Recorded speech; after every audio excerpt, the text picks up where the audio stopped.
poucas palavras. Um olhar sobre o mundo, a vida e a sociedade, à luz da Palavra de Deus, com Augustus Nicodemos. Querido ouvinte, estamos recomeçando o nosso programa Em Poucas Palavras, na sua 4ª temporada. A gente ficou um tempinho aí aguardando, preparando os temas, como eu havia anunciado. E sempre que a gente começa ou termina uma temporada, a gente começa essa temporada, termina ela quente e volta com ela fervendo. É isso mesmo. Não é? Os temas são mais Eu percebo apertados. isso, Nathan, que a cada temporada a complexidade aumenta, hein? Pois é, com certeza. E eu já trouxe aqui para o nosso comentarista uma pergunta mais complicada. Vamos lá? Então tá bom? Tá bom? Então tá.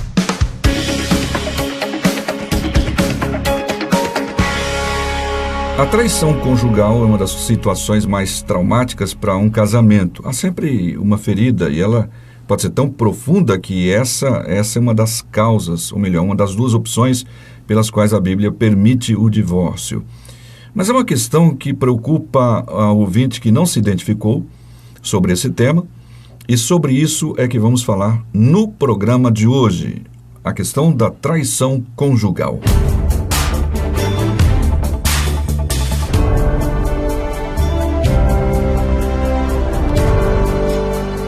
Pastor Augustus, como nós já antecipamos, o tema ele é complexo, tá bom? Estávamos discutindo um pouquinho aqui nos bastidores, não é? Sobre isso.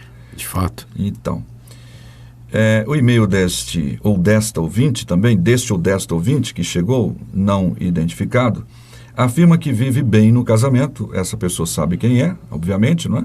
Mas que traiu o seu cônjuge num passado recente. E esse ouvinte ou essa ouvinte diz que vive uma fase boa no casamento, pastor. Mas alguma coisa incomoda muito e essa pessoa traduz o que a incomoda na pergunta que é a seguinte: adulterei contra meu cônjuge, me arrependi, mas devo confessar a ele o meu pecado? Nathan, de fato, essa é uma situação complicada. O casamento foi designado por Deus para ser uma relação indissolúvel, e onde as pessoas que nesse casamento entram se respeitam, são fiéis, cuidam umas das outras e fornecem companheirismo, apoio, amizade, solidariedade e comunhão espiritual. Então, de fato, é alguma coisa que vem da parte de Deus e que nós deveríamos ter em grande estima. Infelizmente, por conta da corrupção dos corações, a traição às vezes acontece. Um cônjuge se torna infiel, quebra os votos que fez no dia do casamento, diante de Deus e diante da sociedade, do povo e das autoridades civis, Sim. e se entrega a uma outra pessoa que não o seu legítimo cônjuge. Isso se configura, de acordo com a Bíblia, em adultério. E agora vem a questão, né? O adultério foi cometido, Sim. foi cometido de forma dissimulada, não é? Foi oculto o adultério, de maneira que o cônjuge não sabe que foi traído, embora tenha sido.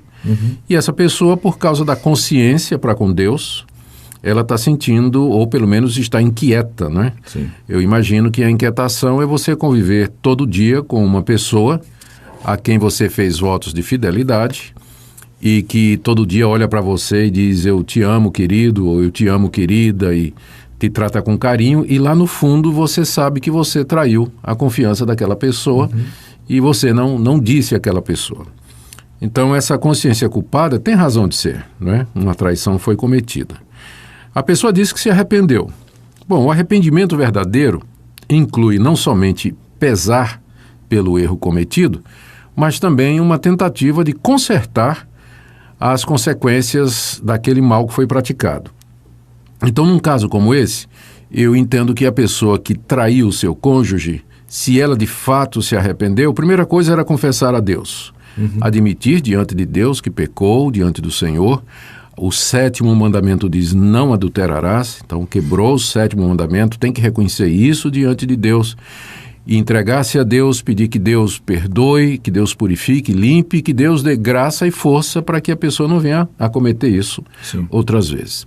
Segunda providência é ir até a pessoa com quem o adultério foi cometido, pedir perdão, dizer que errou como cristão, como cristã, pedir desculpas àquela pessoa e romper definitivamente qualquer relacionamento com aquela pessoa. Né? Romper definitivamente. E o próximo passo da pessoa que está verdadeiramente arrependida é começar a tomar as providências para dar conhecimento ao cônjuge. Porque eu imagino que em toda e qualquer situação, a verdade sempre é melhor. Por mais difíceis que as consequências venham a ser, a verdade vai libertar a consciência, a verdade vai esclarecer os fatos e vai fazer com que a pessoa viva a realidade, ainda que ela tenha que assumir consequências dos seus atos. Então, para conversar com o cônjuge a respeito disso, talvez fosse importante procurar ajuda de um líder espiritual, do seu pastor, conversar primeiro com o pastor, falar confessar ele, né, o que evento, aconteceu, né, demonstrar o verdadeiro arrependimento que já deve estar no seu coração e pedir ajuda para conversar com o marido ou com a esposa e estar pronto ou pronta para aceitar as consequências do seu erro. Pode falar, claro. Com relação a essa questão, aquilo que a gente chama de atenuantes, é o fato de que esse arrependimento, essa tristeza ou essa inquietação é uma evidência de uma verdadeira conversão, de que Deus está trabalhando no coração dessa pessoa. Eu estou aqui assumindo que a pessoa que fez isso é uma pessoa que é crente, de verdade. Infelizmente, mesmo uma pessoa crente, ela pode tropeçar, como o rei Davi tropeçou, como outros servos de Deus na Bíblia tropeçaram. A diferença é que o crente verdadeiro vai se sentir assim mesmo, incomodado, não vai ter paz, não vai conseguir desfrutar do prazer do pecado, não é? Sempre que pensar naquilo vai ser uma lembrança dolorosa e a pessoa vai ficar inquieta e vai chegar a esse ponto mesmo. O que é que eu posso fazer para tirar essa sensação de culpa e de condenação do meu coração e como acertar meu relacionamento com Deus? Então ela procura o pastor, como você estava dizendo? Eu creio que ela deveria procurar o pastor, o líder espiritual ou alguém de confiança com quem possa abrir o coração e juntos conversar com o cônjuge e estar preparado para as consequências. Em situações como essa, as consequências podem ser várias. Eu conheço casos em que, quando a pessoa tomou conhecimento de que havia sido traído, a pessoa se magoou naturalmente, ficou muito triste, não é, abatido, mas pela graça de Deus conseguiu superar, perdoar e depois de algum tempo a confiança foi readquirida e o casal vive bem hoje. Não é? Passaram, superaram aquilo e o casamento continuou. Mas há casos em que a pessoa traída não consegue né? passar, não é? Pode até entender, dizer que perdoa, mas a confiança foi quebrada, já não é mais a mesma coisa, não é? Então a pessoa pode querer terminar o casamento. A pessoa que traiu, né? No caso a pessoa culpada aí, ela tem que estar pronta para assumir as consequências do seu erro. Lembrando que se ela está de fato arrependida, Deus haverá de perdoá-la, consolá-la, guiar a vida daquela pessoa e atenuar o sofrimento que certamente virá por conta dos seus atos. Sim. Mas o importante nisso tudo é o verdadeiro arrependimento. Agora, Natsan, a gente tem que questionar também como é que uma pessoa que diz que vive bem, não é, resolve pular cerca. Se você está satisfeito com a grama do seu lado, você não vai pensar que a do vizinho é mais verde. Não é? Se você está feliz com o seu marido, com sua esposa, no relacionamento com o seu cônjuge, se há uma satisfação mútua, companheirismo, fidelidade, amizade e respeito, então por que é que foi procurar prazer com uma pessoa que não é o seu legítimo marido ou legítima esposa? Sim. Eu sei que o coração humano é de tal forma, Natsan, que mesmo pessoas que têm um bom casamento, de repente, não é, vão atrás de uma aventura, não é? Uma aventura que aparece, um momento, uma oportunidade, uma tentação que aconteceu. Mas as pessoas que vivem bem, que estão bem no casamento, que estão felizes, gratos a Deus pelo seu casamento, elas são menos vulneráveis a esse tipo de aventura e de evento, juntos, né? Sabem enfrentar juntos. Eu tenho o hábito de contar para minha esposa, toda vez que aparecer alguma situação na lide pastoral, trabalhando na rua, em que eu me senti tentado. Sim. Várias vezes eu chego para ela e falo, Minka, olha, né, vamos orar juntos, apareceu essa pessoa pedindo ajuda, e uma pessoa meio que... Acho que a pessoa não tinha nem intenção, né? Mas acaba sendo provocante e começa a narrar coisas que aconteceram na sua vida conjugal, e aquilo tem o condão de provocar os pensamentos e tudo. Então, eu tenho como hábito já há muito tempo de compartilhar com minha esposa. E orar juntos. E orar juntos quando vem esse tipo de tentação. Eu acho que isso ajuda, não é? Certamente. Ajuda a pessoa.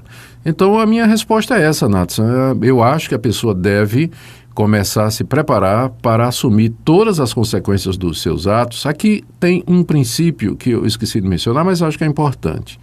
O pecado tem que ser tratado na proporção do seu alcance. Sim. Se o pecado é entre você e Deus, só Deus sabe do que é que aconteceu, então deve ser resolvido entre você e Deus. Você pode confessar alguém para pedir ajuda, mas não é obrigado. Para orar e tal. Né? Orar. Agora, se o pecado envolveu terceiros, a reparação e o arrependimento tem que trazer ações que vão até essas pessoas atingidas. No caso desse adultério, que foi cometido em sigilo, a pessoa com quem se adulterou e a pessoa que foi atingida diretamente, que é o traído, não é? O cônjuge. Não é? O cônjuge. E não precisa ir além disso. Sim. Né? O tratamento tem que ficar restrito a essa área aí. Mas eu entendo que tem que ser feito. Certo. Agora, há questões, a gente está falando aí do adultério, mas há muitas outras coisas que as pessoas pecam contra os outros e não procuram, acham que é normal, né? Eu não preciso, como por exemplo, maledicência e tantas outras coisas nesse sentido, não é? Que Isso. não se procura reparar, de conversar, de pedir perdão e tal. O crente, quando peca e o Espírito Santo produz o arrependimento verdadeiro no seu coração, ele sentirá desejo de reparar as consequências do seu erro. E isso, com frequência, envolve pedir perdão, devolução, Sim. restituição, conversa, confrontação, às vezes, e uma série de outras atitudes que têm como objetivo restaurar a comunhão entre as pessoas que foram atingidas pelo pecado. Arrependimento verdadeiro não é só remorso, né? A pessoa sentir dor porque foi apanhado ou está com medo das consequências. Você se arrependeu porque foi pego, né? Exato. O arrependimento verdadeiro, ele vai querer mudança, vai querer transformação e a resolução das consequências que o pecado trouxe. Ótimo. Então tá aí o nosso ouvinte que enviou este e-mail. Agradecemos pela sua sinceridade, seu desejo de buscar essa reparação e orientações nesse sentido. Então tome esse programa como base, né, e veja que ele está repousado em princípios bíblicos, obviamente, e peça orientação a Deus. Procure aí o seu pastor para que ele possa te auxiliar, ou um conselheiro, uma conselheira, enfim, para que possa te ajudar a enfrentar esta situação e tirar esse peso do coração. A gente fica por aqui nesse programa, primeiro programa da nossa 4ª temporada. Pastor. Muito obrigado, querido ouvinte, pela sua audiência. E queria só deixar essa palavra: se nós andarmos perto do Senhor e na comunhão com o Senhor, andaremos também mais perto do nosso cônjuge. Deus abençoe. Amém.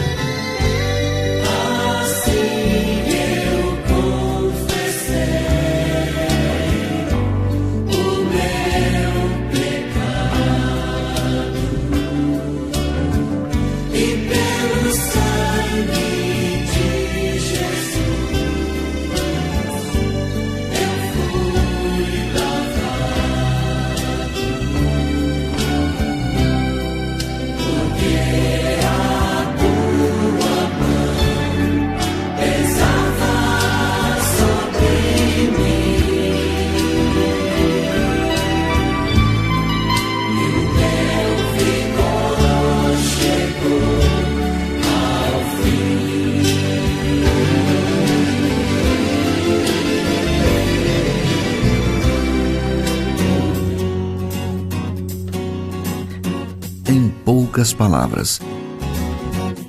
Um olhar sobre o mundo, a vida e a sociedade, à luz da Palavra de Deus. Apresentação: Nathan Matias. Comentário: Augustus Nicodemos. Um programa da Primeira Igreja Presbiteriana de Goiânia, Rua 68, esquina com 71, Centro. Visite o nosso site www.pipg.org. Apoio: Seminário Presbiteriano Brasil Central, Goiânia.